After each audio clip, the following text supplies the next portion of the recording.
What's going on today, guys? Today we are working on making a crank for my 47 Chevy, or, well, basically anything I think before 52 is what you can use it on, Chevy and GMC wise, to hand crank the little 6-cylinder. So you can buy these, and they run about $80, $100 after shipping. And I thought, I don't really want to spend that much. So I did some searching on the webs. I found the dimensions that you need for the crank. This isn't all the dimensions, but we'll get to those here after a bit. We're also going to test the Bernzomatic TS8000. Can it heat up a 3/4 inch rod so I can bend it? I don't want to get the oxyacetylene torch out, but if I have to, I will end up doing that. So, guess let's get started. I bought some cold rolled steel. I originally had bought, or at least what I thought I bought, was just uncoated. Unfortunately, this here is coated, and that's slightly frustrating because I don't really want to have to breathe all this. So I'll try to wear a mask here.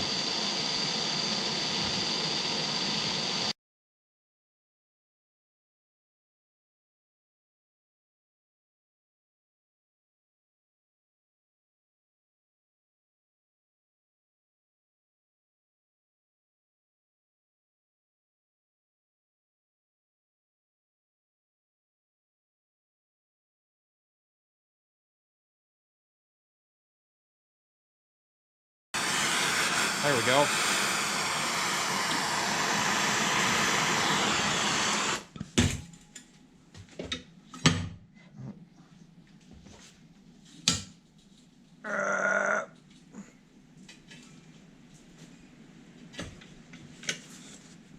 My poor little vise. Let's see if I can beat it with a hammer now. All right. Time to reheat.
I'm horribly using this poor little vise.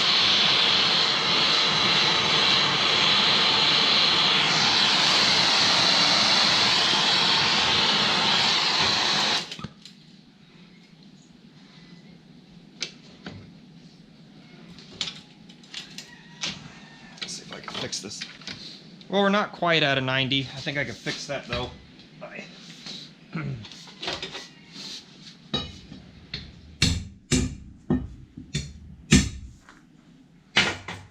Get away with tapping it in here. So I kind of accidentally overbent it. The anvil is not bolted down, so it kind of got away from me. So the next measurement I need, this is supposed to be about 5, which 5 3/4 or so, just short of 6. Not a big deal. We're gonna come down here. We're gonna go about 7 1/2.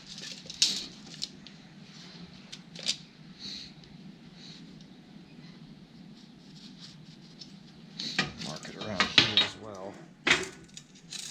Get a...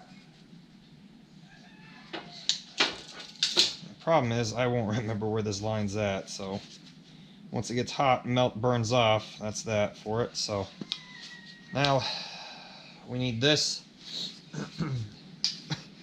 to bend my way. That'll give us some good leverage on that, bending it this way. Ugh. Get this as tight as possible.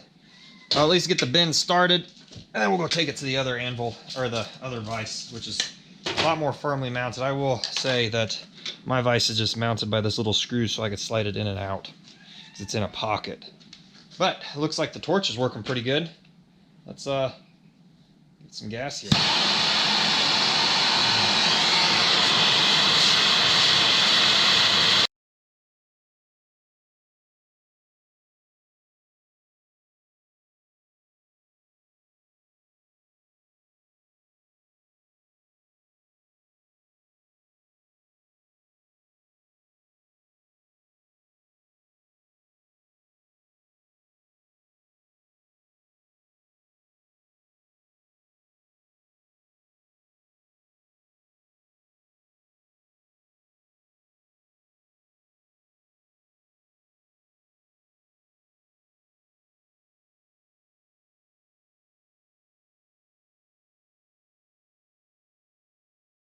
I've lost a lot of my leverage, I think. Alright, I'm going to quickly run.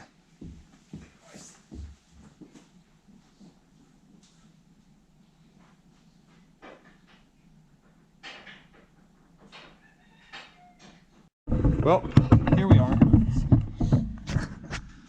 we are. Got it bent.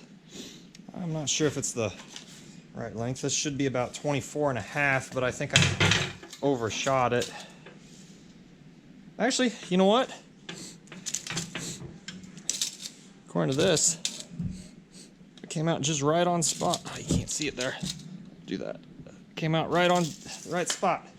So, good deal. My only problem is we are not quite, we're a little crooked. So it's going to make for a little, it's still a little warm. It's going to make for a little wobbly trying to start it, but I think just to turn the motor over, make sure it's definitely not locked up. And if it is a little locked up, I can apply pressure and kind of work it loose now. We can go check it real quick. I was going to check it, but I realized I had it parked bumper to bumper with one of my dad's projects, so I can't really get the whole crank in there. So I'm going to let this cool down for a while, and I'm going to come back and we'll fire up the drill press and put the other end in. So the last thing I need to do is get a 1.5 inch long 1/4 inch dowel and drill a hole in this crank about 1 inch in. I got everything marked, so I'll cut my dowel rod and we'll get ready to drill the hole. So I got a couple ways of centering this up. One, I have my actual centering up tool, get it lined up. Or two, you can take something nice and flat like a machinist ruler or a drill bit, or not a drill bit, but a bandsaw blade, and you can put it on there, and when you get to the center, it'll be level.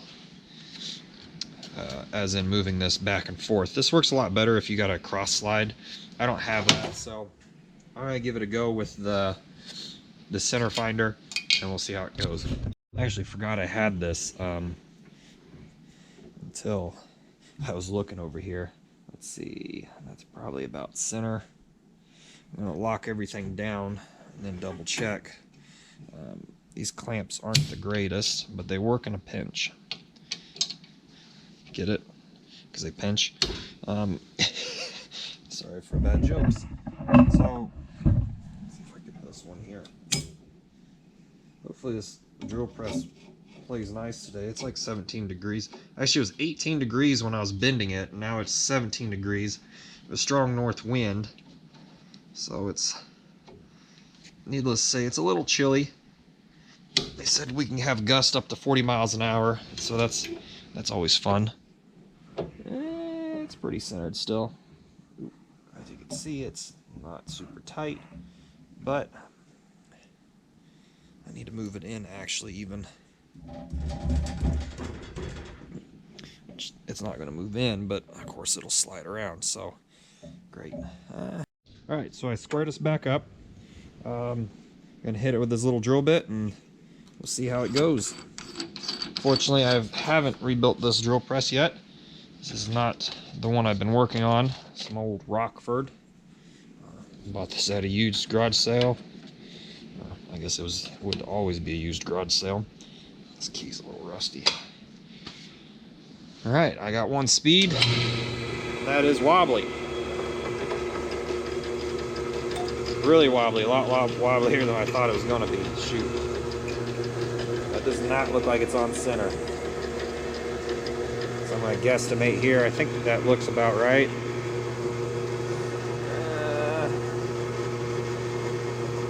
Looks about right. I got to give it some juice here.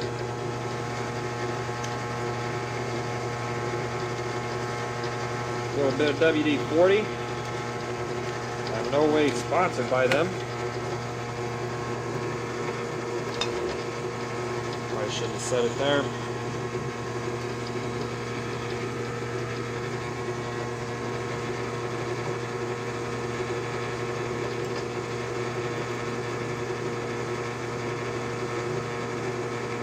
So I think I'm just going to drill this a straight 1/4 inch.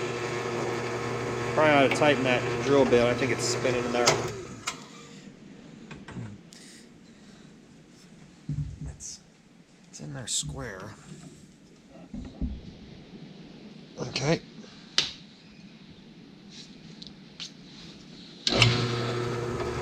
Definitely wobbly though.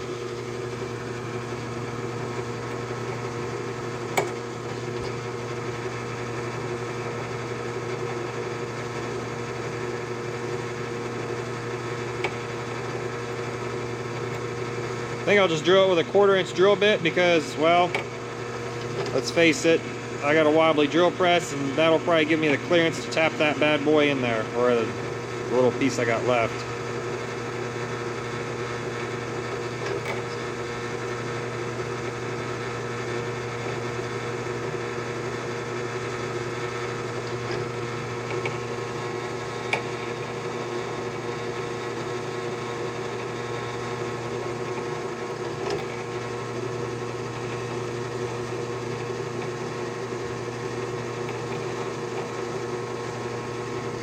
I can't actually tell if I'm pushing the drill bit in or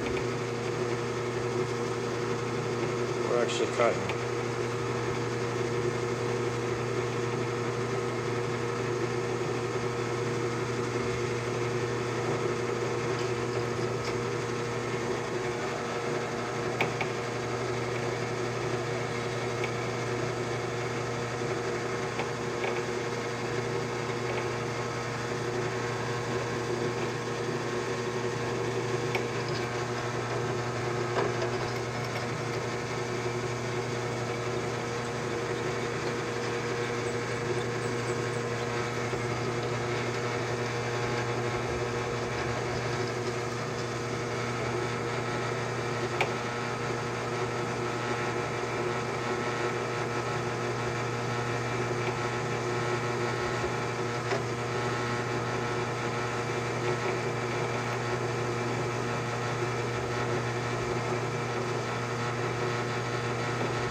Ah, there we are.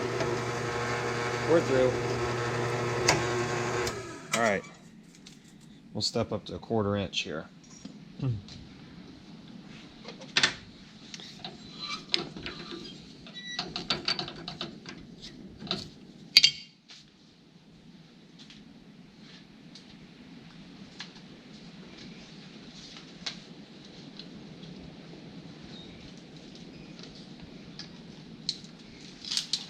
poor little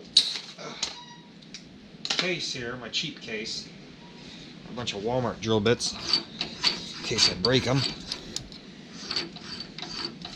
So I kind of abuse them at times. I have a nice index set that I use on my lathe. Just keep these over here. But they're stuck. They've been getting stuck in the little plastic, get all constricted. Alright, here we go.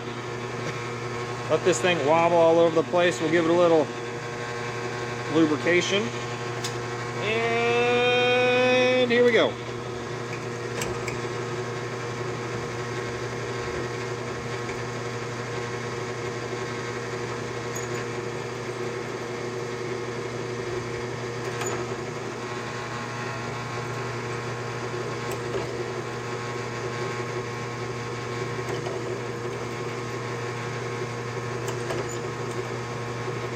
Tack drilling it. Not that I really probably ought to have to do that, but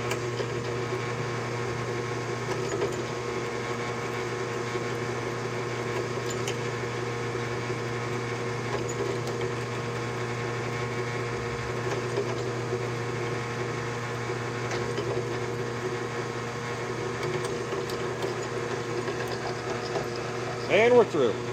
Perfect. Now I'm gonna get my little drill out and see if I can find my countersinks or my deburr tools. I think I got a set out here, and we will pop those bad boys in there. Does the poor old shop drill that sits out here all the time have the oomph? It looks like it does. I hit it again. Let's hit this side.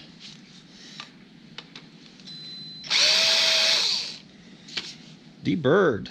Looking good. So here we are, moment of truth. Did it wallow it out enough? Well, sure looks like it. Maybe a little too much on that 1/4 inch. May have to put a little tack. Maybe I'll just peen it. That might. Let's do that. We'll start with that.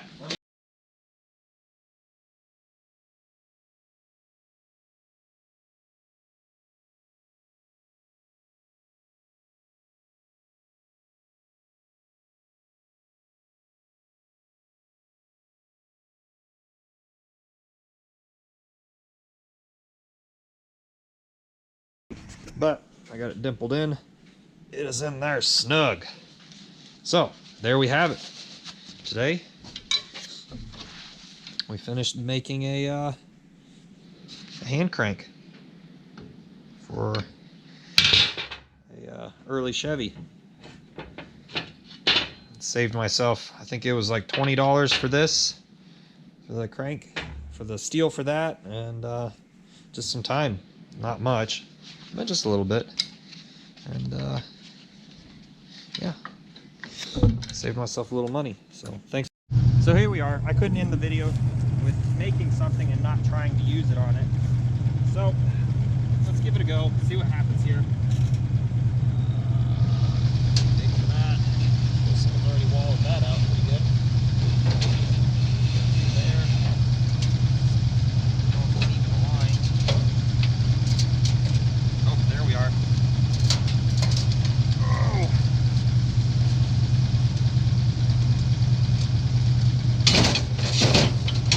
I broke something. Nope, I think I just kicked out. But I will tell you, the motor was turning over.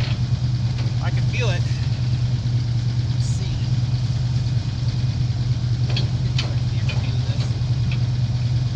Try this again. Okay. Oh, my tin fell back. Well, I lied. I won't be doing that.